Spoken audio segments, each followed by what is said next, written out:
ওয়ালা তাকুনু কাল্লাযীনা নাসুল্লাহ ফাআনসাহুম আনফুসাহুম উলাইকা হুমুল ফাসিকুন।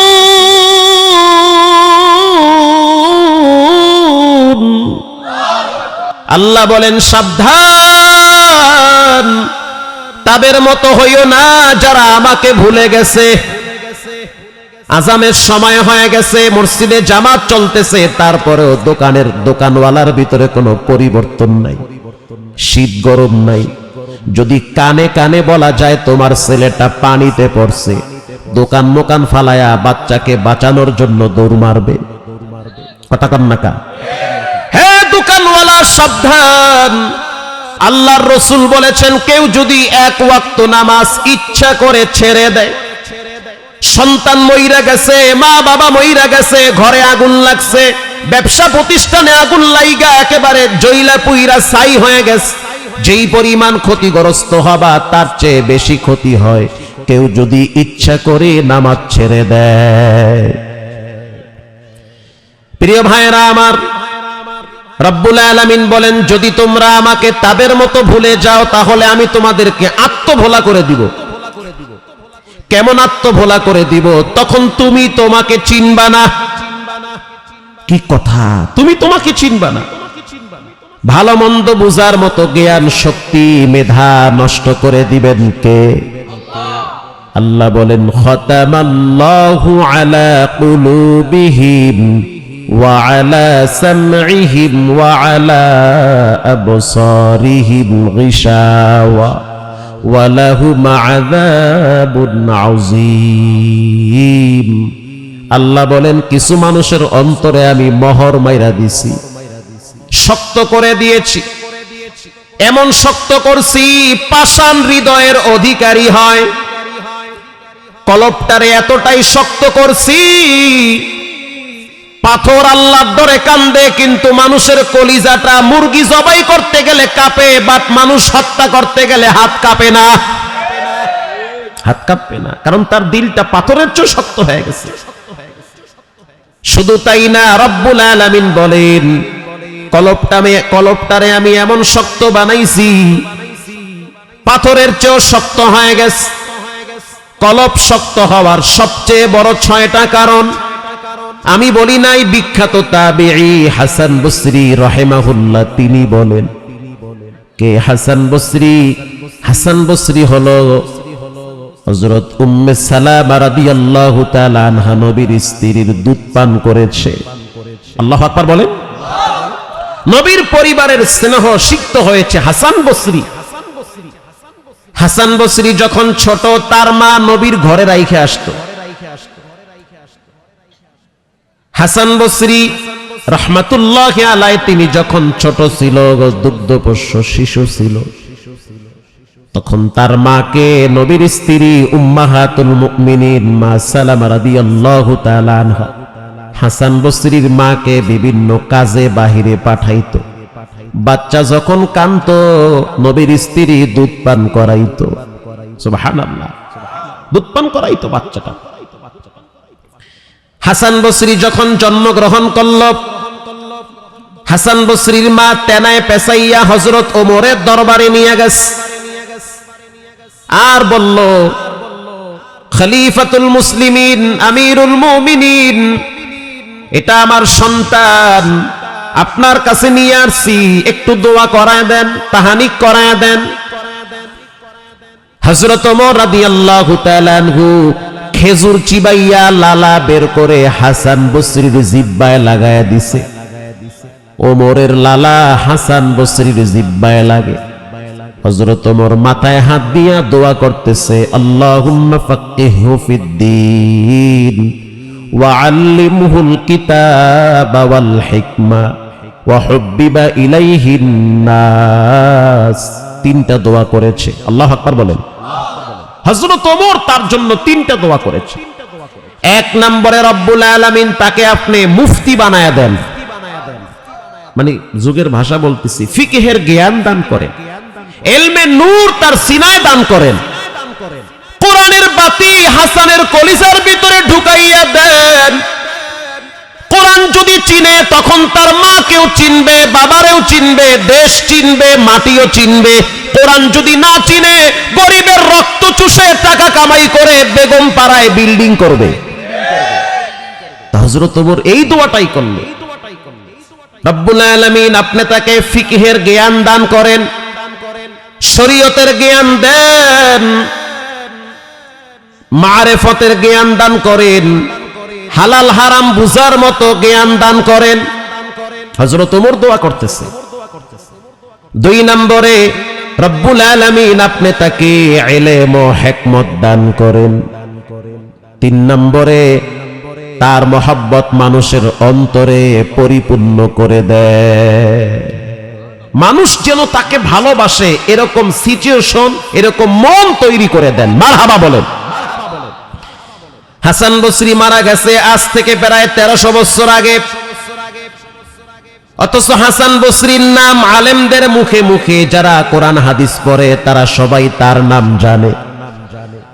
হাসান বসরির মা হলো বিচক্ষণ জ্ঞানী মহিলা, তিনি জানে সন্তানকে যদি আলেম বানাইতে হয় তো আলেমদের সোহবতে রাখতে হবে। হাসান বসরির মা প্রতি জুমায় হযরত উসমান রাদিয়াল্লাহু তাআলা আনহুর সাথে মসজিদে নববীতে পাঠায় দিত। হাসান বসরির মা যখনই দেখতো যে জুমার নামাজের জন্য হযরত উসমান মসজিদের দিকে যাইতেছে, তখন হাসানের মা হাসানকে বলতো, হাসান, নবীর জামাতা হযরত উসমান মসজিদে যাইতেছে, জান্নাতের মেহমান মসজিদে যাইতেছে, জিন্নুরাইন মসজিদে যাইতেছে, তুমি তার হাত ধরে ধরে মসজিদে নববীতে চলে যাও। যাও আব্বা, যাও, উসমানের হাত ধরে মসজিদে যাও, তুমি না আমার সন্তান, যাও মসজিদে যাও। হাসানের মা পর্দার ফাঁক থেকে হাসানকে বের করে দিত। 4 বছর বয়স, উয়ুনুল হিকায়াতে আসছে। হাসান পিছন থেকে সালাম দেয় হযরত উসমানকে। ছোট্ট মানুষ যখন সালাম দেয় হযরত উসমান হাসানকে বুকে জড়ায়া কপালে চুমু দেয়। হযরত উসমান রাদিয়াল্লাহু তাআলা। কে সেই উসমান?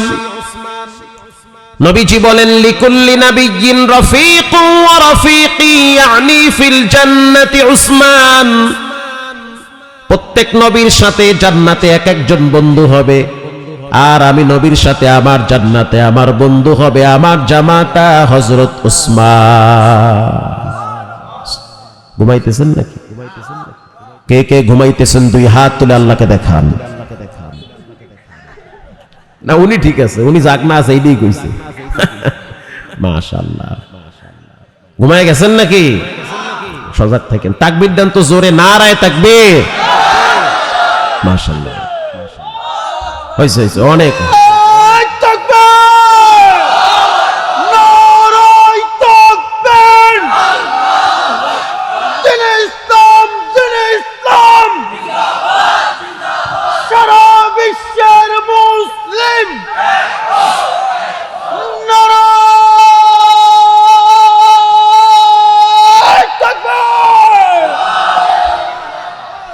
মাশাআল্লাহ, গলার পাওয়ার তো সেই পাওয়ার। আল্লাহু আকবার জোরে বলেন। এখন না বোঝা যায় একটা ওয়াজ হইতে আছে, এত কোন মনে হয় গোরস্থানে বলে ওয়াজ করবার লাগছে। আমি আল্লাহ তাআলা আপনাদের কণ্ঠেও নূর দান করুক, মৃত্যু পর্যন্ত দ্বীনের জন্য কণ্ঠকে উন্মোচিত করে দিক। হাসান বসরি বলেন, 6 কারণে মানুষের অন্তর নষ্ট হয়ে যায়। 1 নম্বরে মানুষ গুনাহ করে তওবার আশায়। মানুষ গুনাহ করে তওবার আশায়। ও যুবক, কেন তুমি জিনা করো? বলে, হুজুর তওবা এক সময় কইরা নিব। এমন দেখা যায় তো ওর কলবটা কুকুর, শুয়ার, জানোয়ারের চেয়ে নিকৃষ্ট হয়ে যায়, শক্ত হয়ে যায়। হাসান বসরি বলেন, তওবা করবে এই আশায় গুনাহ করে। এয়ারপোর্টে বসে আছি, একসাথেই বসে আছি, ভদ্র মানুষ। কোথায় যাবেন? হুজুর কক্সবাজার যাব। মাশাআল্লাহ, খুব ভালো। চলেন দুইজনে একসাথে আসরের নামাজ পড়ি। হুজুর দুঃখিত, আজকে পড়তে পারবো না, সমস্যা আছে। তো ভদ্র মানুষ, শিক্ষিত মানুষ, আমি আর বেশি কিছু বললাম না। তো নামাজ শেষ করে আসার পরে বললাম, ভাই নামাজটা পড়লে ভালো হইতো, কারণ 1 মিনিটের নাই কোনো ভরসা। আপনি বিমানে উঠবেন, কক্সবাজার গিয়া নামবেন, নামাজ পড়বেন কি পড়বেন না আল্লাহই জানে। হতে পারে তার আগেই তো আপনার জন্য মালাকুল মউত সামনে চলে আসতে পারে। এই যুগে মানুষ বেশি দিন বাঁচে না, হঠাৎ হঠাৎ দুনিয়ার থেকে বিদায় হয়ে যায়। পড়বো হুজুর ইনশাআল্লাহ, পড়লই না। মাগরিবের সময় নামলাম কক্সবাজার এয়ারপোর্টে, এখনো পর্যন্ত বাহিরের গেট খুলে নাই, বের হইতে পারি না। ভাই চলেন নামাজ পড়ি। হুজুর আপনি পড়েন, পরে পড়বেন। আল্লাহর কি হুকুম, পরের দিন যখন আবার আমি চট্ট কক্সবাজার খুরুশ কুলে বয়ান কইরা, লাইট হাউসে বয়ান কইরা যখন আবার ফিরতেছি ফ্লাইটে, আবার ভদ্রলোকের সাথে সাক্ষাৎ। আবারও বললাম চলেন দুইজনে একসাথে ঢাকা বিমানবন্দরে একসাথে নামাজ আদায় করি। বলল হুজুর বাসায় গিয়া পড়মু। তো সিদ্ধান্ত এমন হয়ে গেছে, উত্তরা আসতে আসতে পিছন থেকে ট্রাকে ধাক্কা মারছে তার বাইকে, পাঠাও নিয়ে যাইতে আছে বাড়ির দিকে। এমন ধাক্কা মারলো, জায়গায় শেষ হয়ে গেল। নামাজ পড়ার মতো সুযোগ হইল না। তওবা করব এই আশায় সে গুনাহ করে, ইচ্ছা করে নামাচ্ছে না। বগু ইয়াদা আল্লাহু। শেখ সাদি বলেন, তুমি যে দেখো ঘড়িটা টিক টিক করে আওয়াজ দেয়, বান্দা সেই ঘড়িটাও কিন্তু মাওলার নামের জিকির করে। বাদ দেন শেখ সাদির কথা, সে তো মানুষ। আল্লাহ বলে কি, আলাম তারা আন্নাল্লাহা ইউসাব্বিহু লাহু মান ফিস সামাওয়াত মান ফিস সামাওয়াতি ওয়াল আরদু ওয়াত তায়রু সাফাত। আল্লাহ বলেন, তুমি যেই পাখি দেখতেছো, ওই পাখিটা শূন্যে উড়ে পাখা বিস্তার করে, অথচ ঠোঁট নাড়ায়া মালিকের জিকির করে। আমি বলি নাই, জোরে বলেন কে বলেছে? শুধু তাই না, রব বলেন ইউসাব্বিহু লিল্লাহি মা ফিস সামাওয়াতি ওয়া মা ফিল আরদ। বান্দা আসমান জমিনে যা কিছু দেখতে পাও সব কিন্তু মালিকের প্রশংসা করে। ফাআলহামাহা ফুজুরাহা ওয়া তাকওয়াহা। ভালো মন্দ বুঝার মতো শক্তি আমি পশুরে দেই নাই, কুকুরকে দেই নাই, গরুকেও দেই নাই। গরু যদি 10টা গরুর পিঠে উঠে কোনো গুনাহ নাই, কুকুর যদি 10টা কুকুরের পিঠে উঠে কোনো গুনাহ নাই, মইরা যাবে, মাটির সাথে মিশে যাবে। একটা বলদ গরু যদি 50টা দামরি বাছুরের পিঠে উঠে, তারপরও কোনো গুনাহ নাই। গরু কখনো কখনো বাবার শরীরে উঠে, মায়ের শরীরে উঠে, বোনের শরীরেও উঠে। কেন উঠে জানেন? ওর ব্রেন নাই, মেধা নাই, শক্তি নাই, ওর ভিতরে আকল বুদ্ধি নাই। জানতে চাই মানুষের ভিতরে আকল বুদ্ধি জ্ঞান বিবেক আছে না নাই? এজন্য হযরত আবু বকর রাদিয়াল্লাহু তাআলা আনহু প্রায় সময় বলতেন, আল্লাহ যদি আপনি আমারে মানুষ না বানাইয়া গরু বানাইতেন, তাহলে জবাই কইরা মানুষ খায় ফেলাইতো। আমার জন্য কবর থাকতো না, আমার জন্য হাসর থাকতো না, মিজান থাকতো না। কারণ সর্বশেষ ব্যক্তি কবরে 40,000 বছর থাকবে। আমি বলি নাই, রাসূল বলেছেন। মুসলিম শরীফের হাদিস, সর্বশেষ যেই ব্যক্তি দুনিয়ার থেকে বিদায় হবে সেও 40,000 বছর মাটির নিচে থাকবে। আল্লাহু আকবার বলেন। শুধু তাই না, হাসরের ময়দানে 50,000 বছর দাঁড়ায় থাকা লাগবে। কানা মিকদারুহু 50 আলফ সানাতিন মিম্মা তাউদ্দুন। 40 আর 50 হলো 90,000 বছর। মিজানের পুলসিরাতের রাস্তা হবে 30,000। 90 আর 30 কত হইল? 120 বছর না, বরং 1,20,000 বছর। ও নামাজিওয়ালা, সিজদাওয়ালা, জাকিরিন, শাকিরিন, সুসংবাদ মারহাবা বলেন। যারা রবকে প্রাধান্য দেন, রবের কথাকে মূল্যায়ন করেন, নেতার কথা, নেত্রীর কথা সব পরে, রবের কথা সবার আগে। দল বুঝি না, মত বুঝি না, আমার দল একটা, আমার দল হবে আল্লাহর দল। আমি একজন মুমিন, আমি তো থাকবো টেনশন মুক্ত। রাসূল বলেছেন, সুসংবাদ তোমার জন্য, যে ব্যক্তি প্রতিদিন টাইম টু টাইম 5 ওয়াক্ত রবের হুকুমকে আদায় করে, কিয়ামতের 50,000 বছরের সময়টা তার কাছে আসরের সময়ের মতো মনে হবে। আরো জোরে সুবহানাল্লাহ। আসরের সময়টা যতটুকু নামাজিওয়ালা বান্দার সময়টা হাসরের ময়দানে 50,000 বছর অতটুকু সময় লাগবে। একজন নামাজিওয়ালা ব্যক্তি যখন কবরে চলে যায়, নামাজ পড়া কার হক? আরো জোরে বলেন কার? নামাজ পড়া রবের হক। গাফিলতি করবেন না, তাদের মতো হইয়েন না যারা নামাজ ছেড়ে দেয়, তাদের মতো হইয়েন না যারা নেতাকে প্রাধান্য দেয়, রসুলকে প্রাধান্য দেয় না। নেত্রীর বিরুদ্ধে কিছু বললে লাঠির মিছিল করে, নবীরে গালি দিলে তখন লড়ে ঝরে না। আল্লাহ বলে তাদের মতো হইও না, কারণ তাদের কলবে আমি মোহর মাইরা দিছি। ওরা ঘুমের ভিতরেও নেতা নেত্রীর জিকির করে, ওরা মরার সময়ও জয় বাংলার স্লোগান দেয়। মাফ করে দিয়েন, ওরা মরার টাইমও অস্থির হয়ে যায়। তাদের মতো হইও না, তাদের মতো হইও না। তো কাদের মতো হবা? তোমরা হবা লা ইলাহা ইল্লাল্লাহু মুহাম্মাদুর রাসূলুল্লাহ।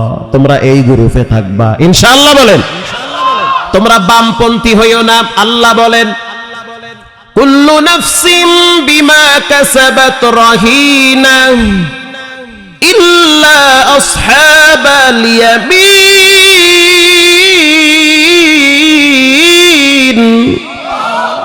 আল্লাহ বলেন বামপন্থী হইও না। বামে শয়তান, বামে জাহান্নাম, বামে ইবলিস, ঠিক না বে ঠিক? আল্লাহ বলে আসহাবাল ইয়ামিন, ডানপন্থী হও, বামে হইও না। বামে কোরআন, আমরা যখন কোরআন ধরি বাম হাতে ধরি না ডান হাতে?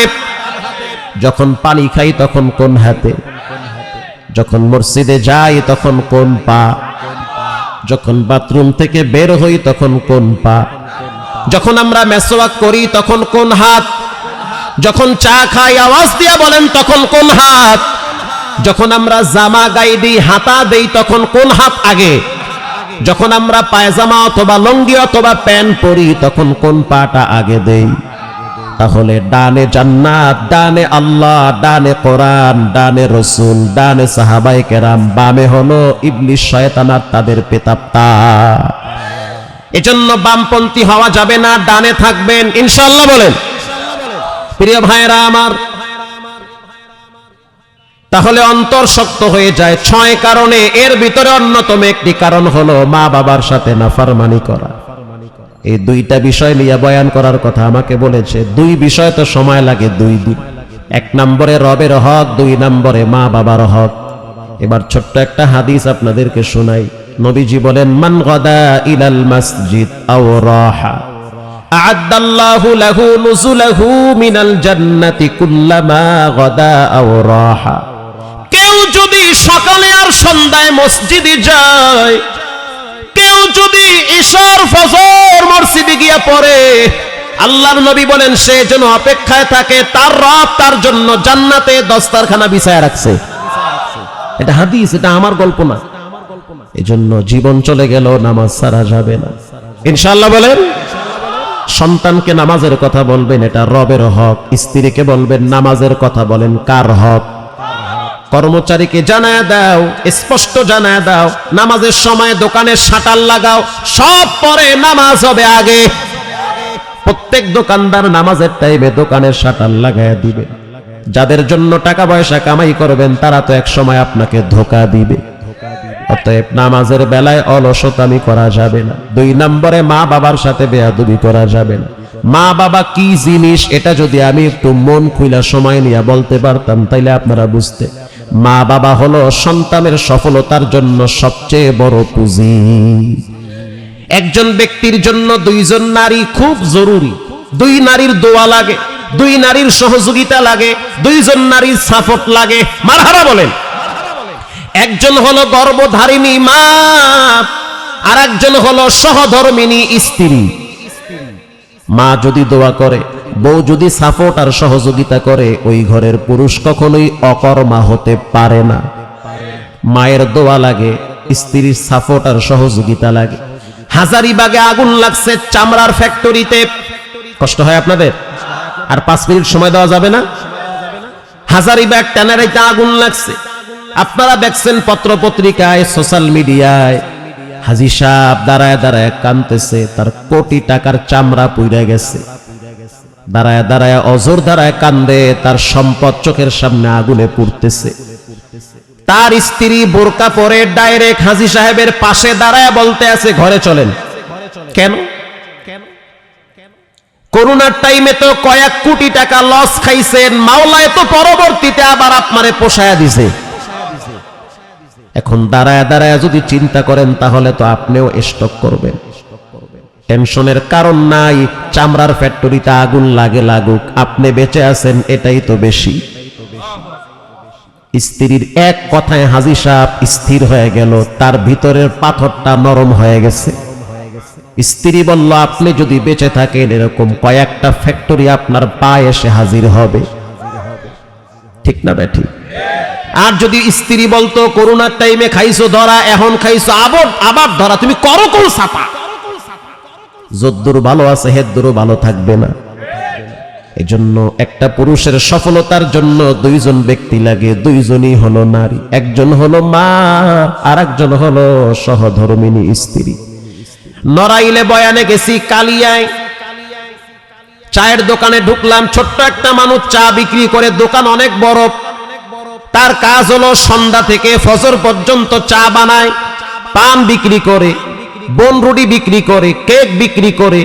আমি আশ্চর্য হয়ে গেলাম, তার কপালের ভিতরে সিজদার চিহ্ন দেখেছি, তার মুখে সুন্নতি দাড়ি দেখলাম। আমি অবাক হয়ে গেলাম। আশ্চর্য বিষয় হলো যে তার দুইটা পা নাই, ছোট দুইটা পা, যা দিয়ে হাঁটতে পারে না, বল লাগানো, কোনো মতে হাঁটে। ছোট মানুষ, হাতগুলা ঠিক আছে, পা নাই। ভিতরে ঢুকলাম, সালাম কালাম, হুজুর আপনাকে তো খুব চিনা চিনা লাগে। পরে আমার বয়ান সে দেখাইতেছে টিভিতে, এটা কি আমনে? আচ্ছা ঠিক আছে। আমি বললাম, ও ভাই, আপনার তো দুইটা পা নাই, এত সুন্দর দোকানদারি কেমনে করেন?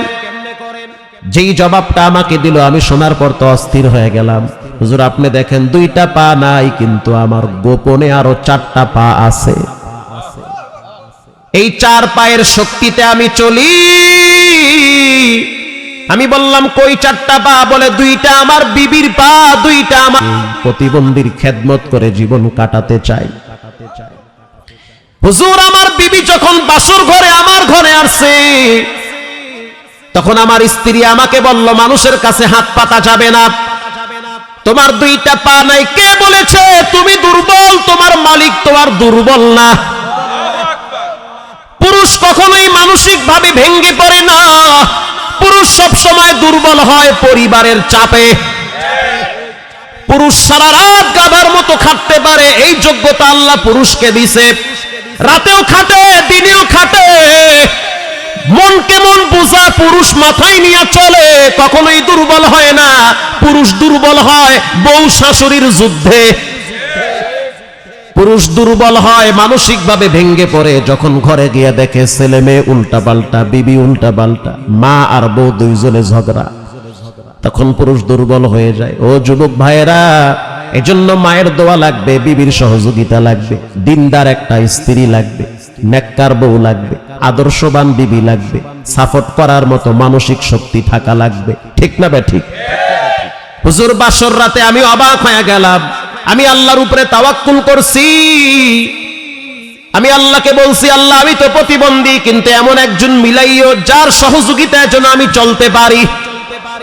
হুজুর আল্লাহর দয়ায় মিলায় দিছে আল্লাহ, কারণ কলম তো মাওলায় আগেই লেখা রাখছে। আমার স্ত্রী কানের বালা খুইলা বলল, এটা আপনাকে দিলাম, এটা আমার মা ছোটবেলায় দিয়েছে।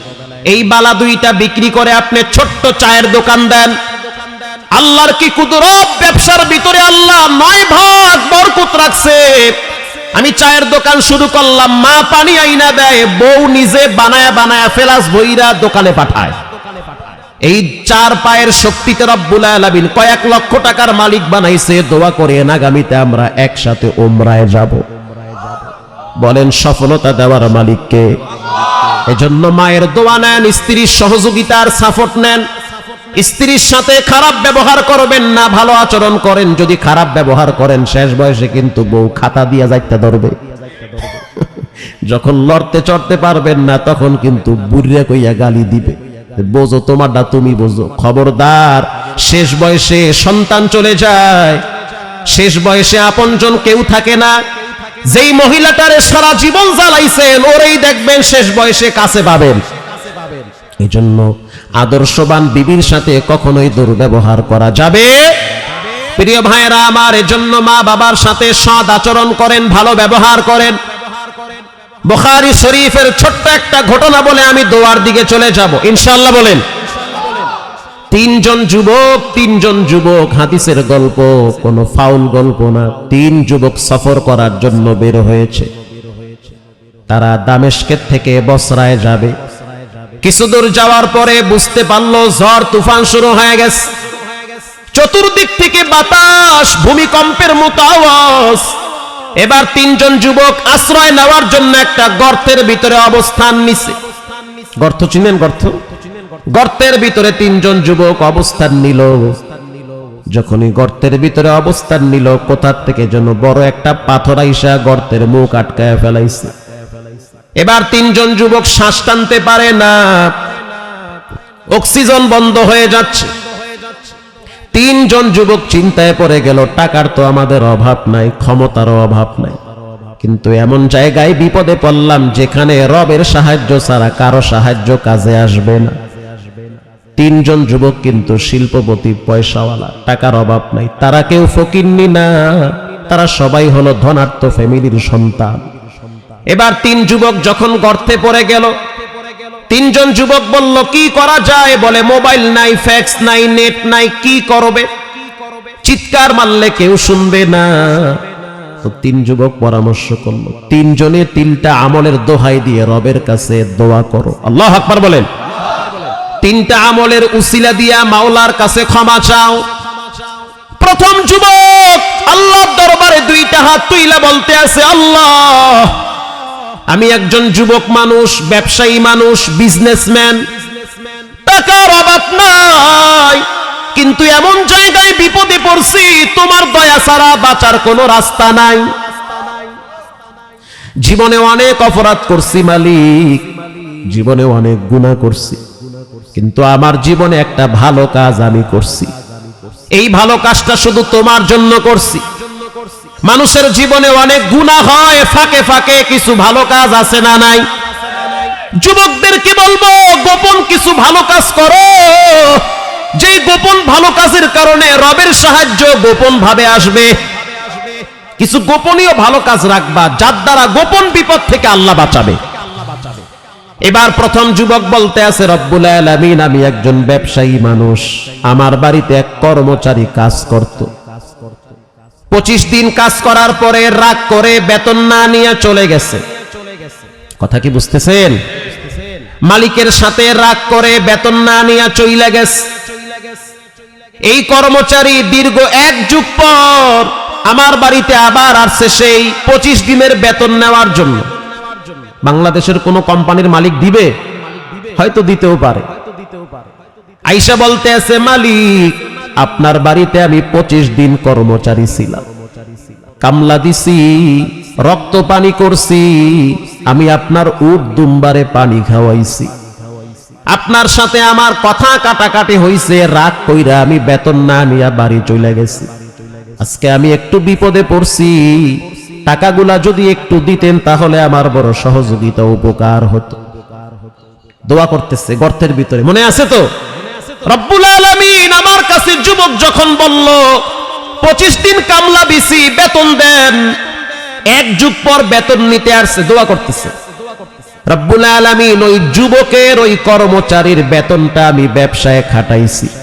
ব্যবসায় খাটানোর পর যুগের ভাষা ব্যবহার করি প্রায় 3 কোটি টাকা লাভ হইছে। এই পুরা টাকা, পুরা ব্যবসার সামান আমি তাকে দিয়ে দিছি। সুবহানাল্লাহ, বাইতে গিয়া কইেন, দেবে? কোন গার্মেন্টসের মালিক দিবে? পুরা টাকা আমি যখন তার সামনে পেশ করলাম, বকরি এবং দুম্বার পাল যখন তার সামনে পেশ করলাম, সে বলল, মালিক, বিপদের সময় বুঝি আপনি আমার সাথে মস্কারি করেন। ওগো মালিক, আমি তখন বলছি, মস্কারি করি না, আমি আমার মাওলারে বেশি ডরাই। তুমিও যা আমিও তা, মারা গেলে তোমাকে যেই জায়গায় রাখবে আমাকেও সেই জায়গায় রাখবে, ঠিক না বেঠিক? হয়তো কিছু টাকা আল্লাহ আমারে দিছে, এই তো আর কি, সবাই তো মইরা যাবো, যাও টাকা নিয়ে বাড়ি যাও। রব্বুল আলামিন সে এতটাই খুশি হয়েছে, তার মুখে আমি খুশির ঠেলায় চোখে পানি দেখছি। এটাকে বলা হয় আল বুকাউ মিনাল ফারাহ, অতি সুখে মানুষ কেঁদে দেয়। রিকশাওয়ালার সন্তান তিনটা, তিনটাই কোরআনের হাফেজ, মাথায় পাগড়ি দিছি, বাবারে দেখি স্টেজের কোনায় বৈশা বৈশা কান্দে। কেন কাঁদেন? বলে আজকে আমার কষ্টের দিন না, আজকে আমার আনন্দের দিন, আমার তিনটা হাফেজের সন্তানের মাথায় পাগড়ি উঠছে, এজন্য আমি কাঁদি, খুশির ঠেলায় কাঁদি। আল বুকাউ মিনাল ফারাহ। মানুষ কখনো কখনো আনন্দে চোখের পানি ছেড়ে দেয়। ওদিন এক যুবক বলল, হুজুর খুব টেনশনে ছিলাম, বোনটারে কোথায় বিয়া দিব, খুব টেনশন করতেছিলাম, আমার এত আদরের বোন, ওর সাথে আমি অনেক দুষ্টামি করি, সুখে দুঃখে বোনের সাথে সময় কাটে, কিন্তু আল্লাহর কাছে খুব দোয়া করছি, আল্লাহ আমি ভাই অনেক বড় গুনাহগার, আমার গুনার খবর আমার বোন জানে না, আমার গুনাহের কারণে আমার বোনের দাম্পত্য জীবনে অশান্তি দিও না রে মালিক। হুজুর আমি আপনার পিছনে জুমা পড়ি, পিছনে থাকি, সামনে আসি না, চারতলায় জুমা পড়ি, অনেক কষ্ট করে জুমার দিন দূর থেকে আসি। হুজুর আজকে আমার চোখে যেই পানি দেখতেছেন এটা আনন্দের পানি, আল্লাহ এমন একটা পাত্র মিলাইয়া দিছে, বোন জামাইটা অনেক ভালো, অনেক দিনদার, ভালো একটা কোম্পানিতে চাকরি করে, বোন এবং বোন জামাই বড় সুখে আছে। দোয়া করেন আল্লাহর দয়ার সামনে ভাগনা অথবা ভাগ্নি আসবে। ওই যুবকের চোখের পানি কষ্টের না, এটা হলো আনন্দের চোখের পানি। চোখের পানি ছেড়ে কান্দে আর কয়, আল্লাহ 3 কোটি টাকার সম্পদ আমি কর্মচারীদের দিছি, যদি তোমার কাছে এটা পছন্দ হয় পাথরের গজব সরাও, শ্বাস বন্ধ হয়ে গেছে, একটু পরে মারা যাব। আল্লাহর রাসূল বলেন, বলার সাথে সাথে সাথে পাথর 1/3 সরে গিয়েছে। আরো জোরে সুবহানাল্লাহ। পাথরটা ফাঁকা হয়ে গেছে। তার মানে ওই দিনের আমল কবুল হয়েছে কি হয় নাই? কবুল হয়ে গেছে। এটা হাদিসের গল্প, কিচ্ছা কাহিনী, বানোয়াট না। দ্বিতীয় যুবক আল্লাহর দরবারে হাত তুলছে, তুমিও আল্লাহর কাছে বলো, হাত তুলছে, আল্লাহর কাছে হাত তুইলা চোখের পানি ছেড়ে কান্দে আর কয়, আল্লাহ আমি একজন তোমার ক্ষুদ্র গুনাহগার বান্দা, জীবনে অনেক অন্যায় করছি, আজকে যে এই বিপদে পড়ব কল্পনায় করি নাই, এমন একটা ঝামেলায় পড়ব বুঝতেও পারি নাই, কিন্তু আমার জীবনে ভালো একটা আমল আছে, হয়তো সেই আমলটা তোমার কাছে পছন্দ হয়েছে, শুধু তোমার জন্য করছি। সেই আমলটা হলো আমি আমার চাচাতো বোনকে অনেক ভালোবাসতাম, চাচাতো বোন অনেক সুন্দরী সুশ্রী রূপসী নারী, বড় মহব্বত করতাম, সেও রাজি আমিও রাজি। ঘটনাক্রমে একদিন দেখলাম আমার চাচার ঘরে চাচাও নাই চাচিও নাই, আমি আমার বোনের ঘরে প্রবেশ করলাম। যখন প্রবেশ করলাম তখন আমার বোন একটু ঘাবড়ায় গেল, কিন্তু আমাকে পাওয়ার পরে সে খুশি। আমি তার দিকে যখন হাতটা বাড়াইছি খারাপ মতলবে, ওই সময় আমার চাচাতো বোন চোখের পানি ছেড়ে বলেছিল, ইন্নী আখাফুল্লাহ, আমি আল্লাহরে সবচেয়ে বেশি ডরাই, যদি আমার গায়ে হাত দাও তাহলে মোহর করো, কবুল বলো, সাক্ষী রাখো, বিবাহ করে নাও। বিবাহের আগে আমার গায়ে টাচ করার মতো যোগ্যতা আল্লাহ তোমাকে দেয় নাই, এটা হারাম, এই হারামে কিন্তু আরাম হতে পারে না। প্রত্যেকটা গুনাহ মানুষকে গোপনে গোপনে কাঁদায়, প্রত্যেকটা পাপ মানুষের পারিবারিক জীবনে অশান্তি নেমে আসে, হয় নিজের জীবনে, না হয় ছেলেমেয়ের জীবনে, না হয় অন্য কারো জীবনে, সেটা পরিবারের ভিতরে। ওগো আল্লাহ, দোয়া করতেছে, কি মনে আছে আপনাদের? দোয়া করতেছে। চাচাতো বোনের দিকে যখন হাতটা বাড়াইছি চোখের পানি ছেড়ে বলেছি, ইন্নী আখাফুল্লাহ, আল্লাহরে ডরাই, টাচ করিও না। তুমি যদি আমাকে ব্যবহার করতে চাও, টাচ করতে চাও, তাহলে মোহর বাঁধো, বিবাহ করো। রব্বুল আলামিন, আমি তখন তার দিকে আর হাতটা বাড়াই নাই, তোমার ডরে ঘর থেকে বের হয়ে গেছি, শুধুমাত্র তোমার ভয়তে যখন আমি ঘর থেকে বের হয়ে গেলাম। আল্লাহ ওই দিনের আমলটা যদি তোমার জন্য হয়, তাহলে এই পাথর থেকে আমাদেরকে বাঁচান। বলার সাথে সাথে রাসূল বলেন, নবীজি বলেন, আনাস ইবনে মালিক নিজে বর্ণনা করেন, বলার সাথে সাথে পাথর 3 ভাগের 2 ভাগ সইরা গেছে। মাথা বের হয়, বডি বের হয় না। বাকি আছে কয়জন? 3 নম্বরের যুবক গর্তের ভিতরে চোখের পানি ছেড়ে হাত তুইলা বলে, আল্লাহ তোমার মতো রহমওয়ালা কেউ নাই। দোয়ার স্টাইল কি? তোমার মতো করুণা কেউ দেয় না, তোমার মতো ভালোবাসার চাদর কেউ দেয় না, তোমার মতো এত মহব্বত ঢেলে কেউ দেয় না। পৃথিবীর সব দরওয়াজা বন্ধ হয়, তোমার দরওয়াজা প্রশস্ত থাকে। এমন একজনের দরওয়াজায় হাত বাড়াইছি যেই দরওয়াজায় মুসা নবী হাত বাড়ায় কাঁদছে।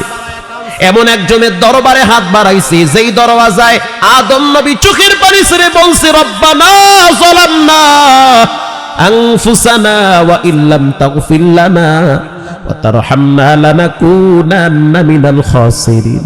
আমি সেই দরওয়াজায় হাত বাড়াইছি, ফিরাইয়া দিয়েন। আমার জীবনে একটা ভালো কাজ আছে। আল্লাহু আকবার বলেন। মানে আল্লাহর প্রশংসা কইরা এবার সে বলতেছে যে আমার জীবনে ভালো একটা কাজ আছে। আমার জীবনের ভালো কাজটা হলো, আল্লাহুম্মা কানা লি আবাওয়াহা শাইখানি কাবীরা।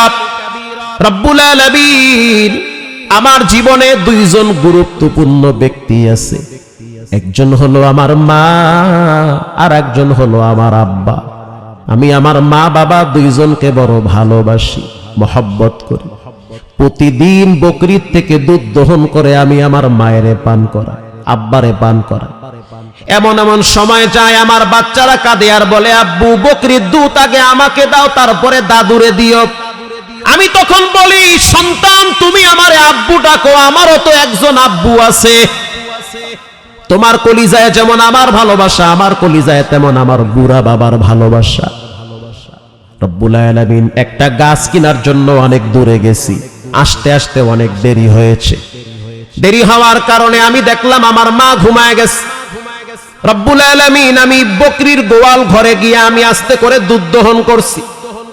আমি যখন ঘরে ঢুকলাম তখন আমার বাচ্চা আমার ঘেরান পায়ে আসে, জাগ্রত হয়ে গেছে।